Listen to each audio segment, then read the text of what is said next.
sekali lagi sahabat semua, ini adalah contoh-contoh yang akan kita kerjakan ke depan. Kita tahu banyak yang nggak suka. Jadi orang yang menyerang kita ini, menyerang saya, menyerang Anda semua, itu kebanyakan mereka tidak ingin Indonesia berdaulat. Percayalah, behind cara mereka berpikir, mereka adalah putra bangsa yang nggak ngerti apa yang mereka kerjakan. Mereka mengkritik aja bisanya tanpa solusi. Jadi yang mereka takut kita melawan UNCLOS. Mereka takut kita menerapkan MMT. Mereka takut kita menjalankan TINA. Sehingga Indonesia menjadi berdaulat. Sehingga Indonesia lebih besar dari Cina. Indonesia lebih besar dari Amerika. Mana mau. Di belakang mereka itu adalah provokator-provokator yang pro negara tadi, yang mereka sendiri tidak tahu menjadi pion-pion dari prinsip-prinsip bernegara asing tadi. Jadi ke depan, apa yang dilakukan? Kita harus menyatakan bahwa kita harus punya sistem baru. Sistem baru. Kenapa? Karena old system doesn't work. Gitu ya, ini yang harus diingatkan. Old system doesn't work. Nah, kita akan mulai dengan old system doesn't work. Suatu hari, ini dongeng ya, ngapunten ya, kita dongeng sedikit.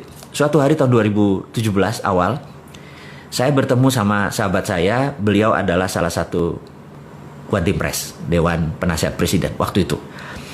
Kita diskusi santai. Jadi saya tanya, Bu, gitu ya, saya sebut aja nama ya. Bu, waktu 2016 tuh kalau nggak salah AP ya, Anggaran Pendapatan Belanja Negara, APBN gitu ya, Anggaran Pendapatan Belanja Negara. APBN itu pendapatannya turun, belanja negaranya naik. Jadi ada gap sekitar 300 triliun, bener nggak? Oh iya bener Mas. Terus bagaimana cara nutupnya? Ya kami pinjaman gitu. Oke. Terus 2017 ini, waktu itu 2017 kayaknya naik Bu, pendapatannya makin turun dan belanja negaranya naik gitu. Terus apa solusinya gitu? Wah ini Mas, nggak tahu Mas. Saya bilang, waduh, ada saran. Nah ini dia, Sontoloyo diminta saran coba ya. Saya pikir, ya ngapunten Bu, ini cuman saran ya Bu. Saya bilang gitu. Saya ini kan punya tanah Bu, gitu ya. Nggak besar, sekian hektar gitu di Pasuruan. Tapi kebetulan tanah ini di sekitarnya ada gas dari HCML, dari Husky Sinok Bu. Terus gimana? Saya tuh kepikiran Bu, gimana kalau kita buat smelter, karena udah ada tanah, ada gas. Gimana kalau kita buat smelter? Smelter apa Mas? Smelter Freeport Bu, copper smelter. Loh, kan sekarang Freeport kirim ke Okinawa, kirim ke Sumitomo. Iya Bu. Jadi gini Bu, saya bilang tolong terbitin yang namanya DMO. DMO adalah singkatan dari Domestic Market Obligation. Oke, DMO ya. Jadi kalau kamu dapat DMO gini, saya bilang kalau saya dapat DMO, maka Domestic Market Obligation itu terjemahannya adalah gini. Freeport tidak boleh mengekspor koper konsentratnya sampai kebutuhan domestik terpenuhi gitu ya. Itu peraturan WTO. Jadi Domestic Market Obligation. Jadi begitu kita membangun koper smelter tadi, kemudian pegang DMO, maka Freeport harus mengisi dulu ini baru dia ekspor. Nah, saya ini kan termasuk orang yang nggak setuju diekspornya bahan mentah koper doang. Padahal di dalam koper konsentrat tadi itu kan ada gold, ada platinum, ada uranium dan lain sebagainya. Gitu ya. Ini. Nah, kemudian apa yang dilakukan oleh DMO ini? Jadi dengan adanya DMO Bu, saya bilang gitu ya, dengan adanya Domestic Market Obligation, saya bisa nyari pinjaman. Modalnya berapa? $2 billion.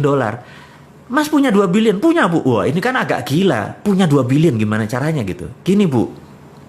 Dengan DMO, saya minta 1 juta koper konsentratnya Freeport tidak dikirim tapi masuk ke pabrik kita. Kita akan bangun dengan sekitar 30 triliun. Investasinya sekitar 2,5 billion US dollar waktu itu. Duitmu dari mana? Gini Bu. Nanti kan kita akan menghasilkan 100 ton emas per tahun. Dikalikan 20 tahun kan 2 ton. Nah Bank Indonesia ambil yang 2 ton tadi sebagai jaminannya.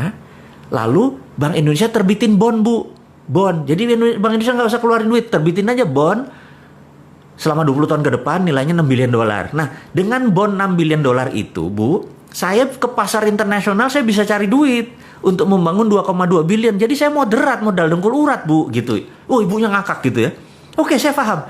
Nah dengan demikian kita 2 ton emas tadi kita bisa printing money Bu. Ibu bisa nyetak seperti sekarang dah 5 kali lebih banyak dari printing money dan kita nggak berhutang gitu ceritanya. Oh, aku paham katanya, aku paham gitu ya. Jadi itu adalah prinsip saya berkontribusi. Tapi terus ada proposal. Maaf, ada proposal. Ada Bu, saya udah lihat siapin 1 lembar. Oke, nanti saya diskusikan hal ini gitu ya. Nah, sahabat, singkat semua, saya pamit dan nggak lama kemudian 1 bulan, 2 bulan lewat, saya tanya, Bu, gimana usulannya? Nggak bisa karena keluar PP nomor 1 tahun 2017 tentang IUPK ya udah deh, saya paham. Saya bilang lanjut deh, saya bilang gitu, nggak apa-apa karena itu pilihan bernegara. Jadi sekali lagi sistemnya berbeda. Jadi saya cuman mengingatkan bahwa kita pernah mengusulkan bahwa menggunakan kekuatan Freeport. Jadi jangan diambil Freeportnya, tapi diambil kemanfaatan produknya yaitu gold. Dengan gold inilah kita printing money. Itu prinsip saya. Tapi sekarang lebih memilih mengambil Freeportnya, pakai pinjaman hutang.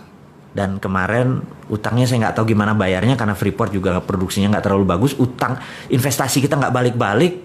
Saya nggak ngerti. Sekali lagi, kalau saya punya muscle knowledge berbeda, ilmu pengetahuan saya berbeda, cara strategi berbisnis saya berbeda. Lebih baik saya membangun membangun copper smelter di Indonesia, di mana hasilnya sekitar 500.000 limbah dari itu diambil Petrokimia Gresik dan itu bisa menerbitkan urea. Jadi produk ini sebenarnya sangat integrated, tapi sekali lagi saya udah lewat. Saya cuma menceritakan bahwa sahabat semua, ini hanya membuktikan bahwa old system doesn't work, alias sistem lama itu nggak bekerja. Kita mau challenge. Apakah jarak orang kaya sama orang miskin sekarang mendekat dengan old system? Enggak kan? Apakah saat ini orang semuanya sehat dengan sistem yang ada? Enggak kan? Apakah sekarang ini orang lebih baik kehidupannya dengan old system? Enggak. Jadi kalau old system doesn't work, kenapa kita masih mempertahankan? Itu challenge-nya. Nah, apa yang harus kita lakukan? Jadi menurut saya ini adalah tema garis besar kita bertemu adalah cara cerdas bernegara. Cara cerdas bernegara adalah ubah sistemnya. Tapi kita harus konstitusional ya, bukan ngelawan terus menggunakan perusahaan. Enggak. Itu bukan anak milenial. Anak milenial itu santuy, seru gitu ya. Dan kita juga caranya dengan mempromosikan prinsip-prinsip kita bahwa kita akan menjalankan TINA, kita akan menjalankan printing money, kita akan menggunakan potensi geopolitik dan geostrategi negara kita. Dan ini adalah kekuatan anak bangsa. Sekali lagi, bukan bergantung pada asing. Saya adalah orang yang tidak setuju dengan pinjam uang. Capek minjem uang itu. Anda tahu ya? Bayangin, misalnya saya punya usaha gitu ya. Modalnya itu kan pasti pinjam. Dan ternyata kerjanya adalah untuk bank. Capek kerja kayak gitu. Jadi seharusnya kan bagi hasil gitu ya. Baik sahabat semua. Jadi kita ke depan adalah mempromosikan aset based loan. Saya ini hari ini nggak fit banget ngomongnya salah semua. Kita akan mempromosikan project based loan, bukan aset based loan. Kita akan menjalankan tiara. There is other reasonable alternative atau dedolarisasi. Kita nggak mau bergantung pada dolar. Salah satunya adalah tool yang kita bangun. Jadi sahabat semua, saya merasa pertemuan kita tidak usah panjang-panjang. Yang penting poinnya kita dapat. Jadi ke depan saya akan banyak mengajarkan tentang yang lebih detail lagi, cara cerdas bernegara. Hari ini kita hanya membicarakan karena santai, karena kita akan mulai bentar lagi PSBB akan dibuka. Saya pikir kita akan mulai bisa usual new normal gitu ya. Kalau nggak tahu Anda lihat aja si Sunda Empire gitu ya. Joke sedikit boleh di ujungnya, jangan serius amat gitu ya. Jangan kayak para buzzer serius gitu yang ngeliatin Bosman menjadi presiden gitu. Lupain Bosman nggak menjadi presiden. Tapi followernya Bosman atau orang yang mendengarkan Bosman pasti bisa jadi presiden gitu ya. Sahabat semua, saya ucapkan di akhir kata ini adalah mohon maaf lahir batin sekali lagi. Waktu kita hanya sebentar saja, 30 menitan cukup. Mudah-mudahan kita bisa mendapatkan saripati pelajaran hari ini. Di mana hari ini saya ulangin lagi, kita harus berani melakukan regulasi baru tentang orang yang lewat selat dan perairan di Indonesia. Harus kita ambil pajak atau ambil asuransi. Kedua, kita akan menjalankan printing money dan lain sebagainya. Sahabat, saya nggak lama-lama, saya sekali lagi hanya akan fokus di pelajaran hari ini adalah old system doesn't work. Saya akan men-challenge Anda semua untuk sistem-sistem baru tersebut. Saya akan memberikan alamat email saya untuk Anda mengirimkan project-project Anda yang akan saya endorse, yang akan saya dalam tanda petik masuk ke dalamnya. Saya sangat minat membangun Anda semua, bisnis bersama Anda semua, dan usahakan bisnis itu mempunyai new model yang baru. Saya akan pasang alamat email saya di wall, di IG. Akhirul kalam, terima kasih buat Anda semua, sukses buat Anda semua, sehat buat Anda semua, semangat buat Anda semua, cintai NKRI, mencintai negara kita ini, jangan pernah lelah dan jangan menuduh apapun kepada siapapun. Sukses buat Anda, assalamualaikum warahmatullahi wabarakatuh.